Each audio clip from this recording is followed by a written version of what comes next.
I've prepared something nice for you guys for the 4th of July. Some slam poetry. 4th of July. USA. USA. USA. Damian Lillard. Demand trade. Mason Plumlee. Plum Dog. Millionaire. $5 million for 1 year. He stays with the Clip Bears to play backup center. 4th of July. Eagles soar. Gordon Hayward. He's white. He's probably having a great day. All right, guys. PJ Washington unfollowed Charlotte on Instagram. 4th of July. USA needs more public transit. They need more trams. Grant Williams. 100th percentile defensive versatility. 4th of July. Home of the free. Happy 4th of July to those of you who celebrate. I definitely do because I love our great country. Today, I don't even know where we're going with this. Today, I'm going to be talking about Grant Williams, that guy, PJ Washington, Matisse Thybulle, some of the restricted free agents. July 6th, I believe, is the date where teams can offer those guys contracts. We're going to talk about some of them because there's some rumblings, some interesting stuff. I think all three of those guys are very much available. PJ Washington, I don't know why, but it sounds like we have the classic, oh my God, PJ Washington is unfollowed.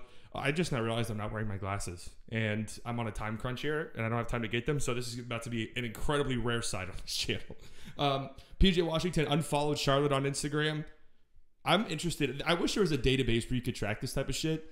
I don't know how often that even matters, right? So PJ Washington unfollowed Charlotte on Instagram. He followed a bunch of Mavericks players. Again, I would love for there to be a database to see, okay, in 2018, this player unfollowed this team, and then he actually changed teams. Like, they need to have some type of database for that, because I feel like it never matters, but people always trick themselves into thinking it does matter. But I really don't know why Charlotte would not bring back PJ Washington.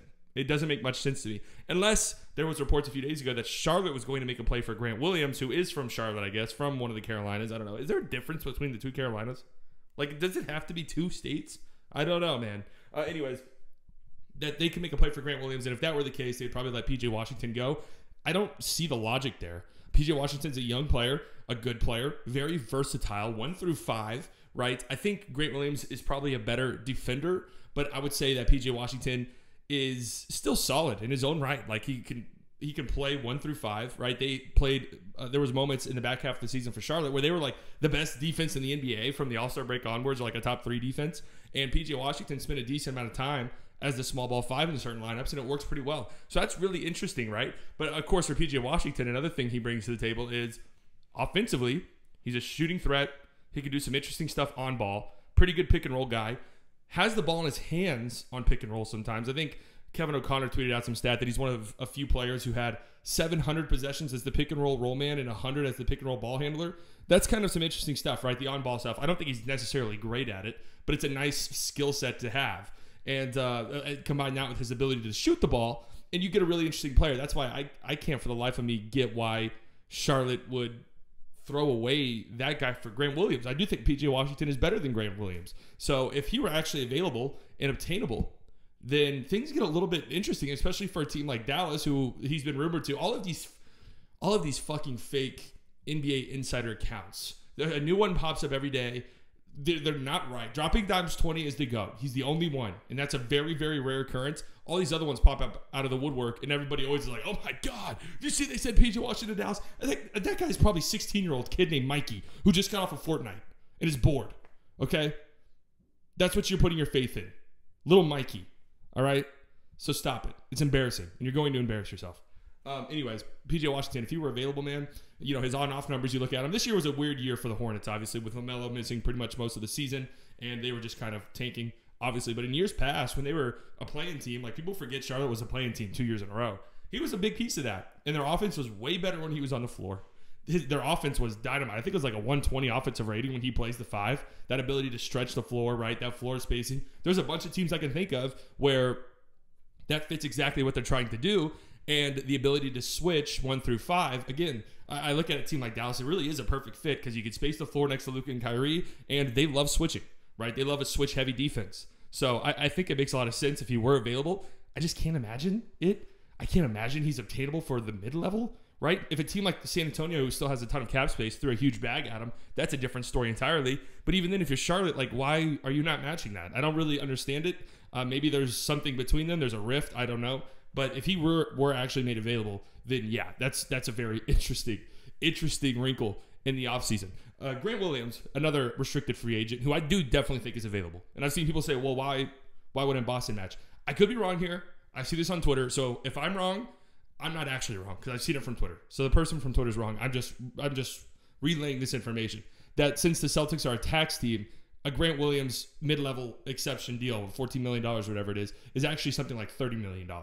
And with them committing to KP, they're about to sign Jaylen Brown, this huge bag, right? I'm just trying to read the writing on the wall here that Grant Williams is probably available. And there's been reports in past several days that the Celtics just want something, a second-round pick, a trade exception, whatever, and a sign-and trade for Grant Williams. And if that's the case, then if you guys have been following me on Twitter, you know that I've been recruiting hard.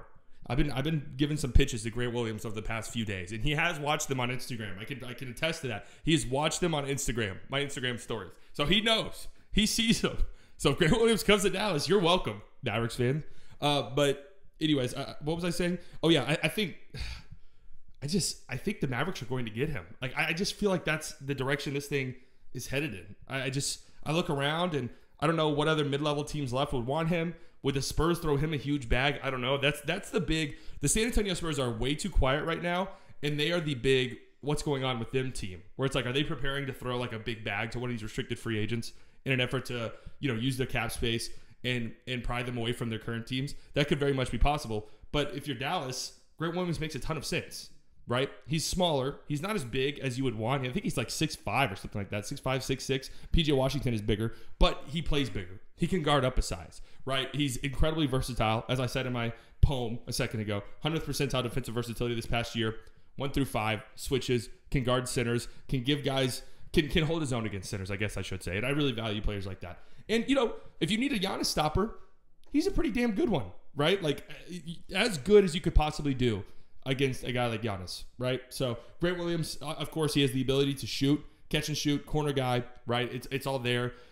Does try to do a little bit too much sometimes on offense, but there is some interesting stuff there, right? The ability to close, the attack closeouts. He does have some interesting playmaking chops, right? And I think for certain teams, especially a team like Dallas, that likes to space the floor. They like to run ISO heavy offenses. They like to kick out, and they like to attack closeouts.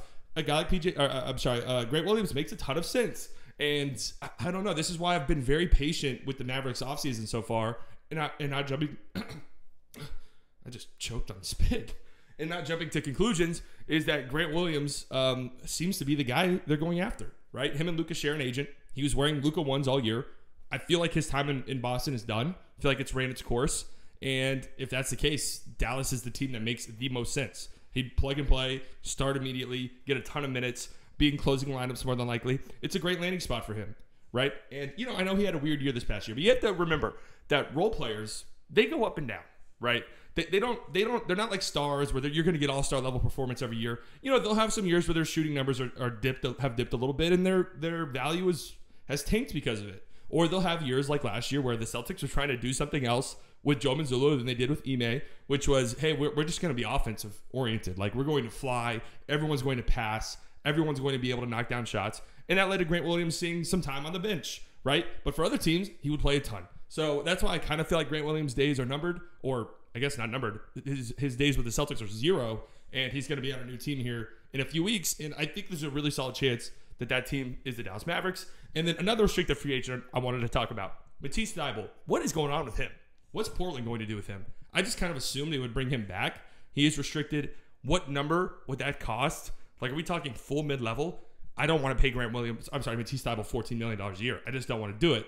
But if that's the price it takes to get him out of Portland, and you're a desperate team, we all know who I'm talking about, I guess I could see them doing it. For Matisse, like, obviously the defense is incredible. One of the best perimeter defenders in the league.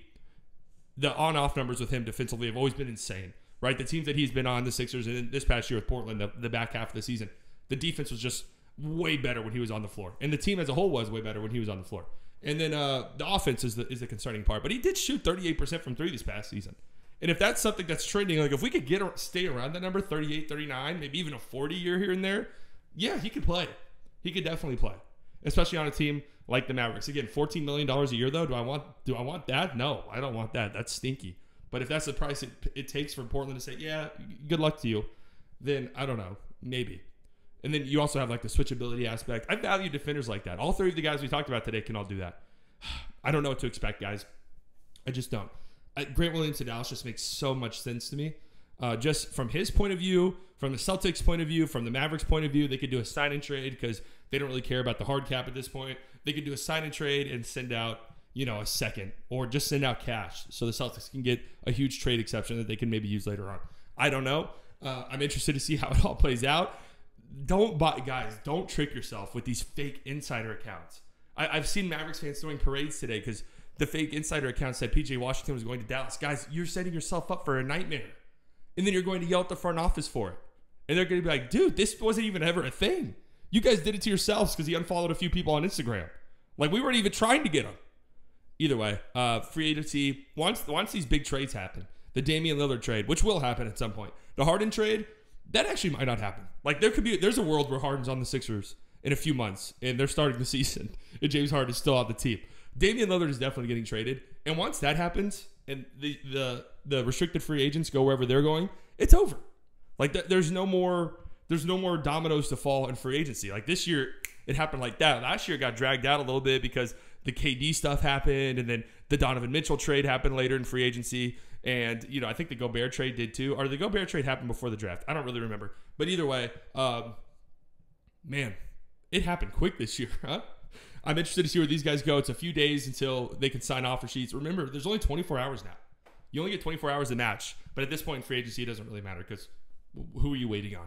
Anyways,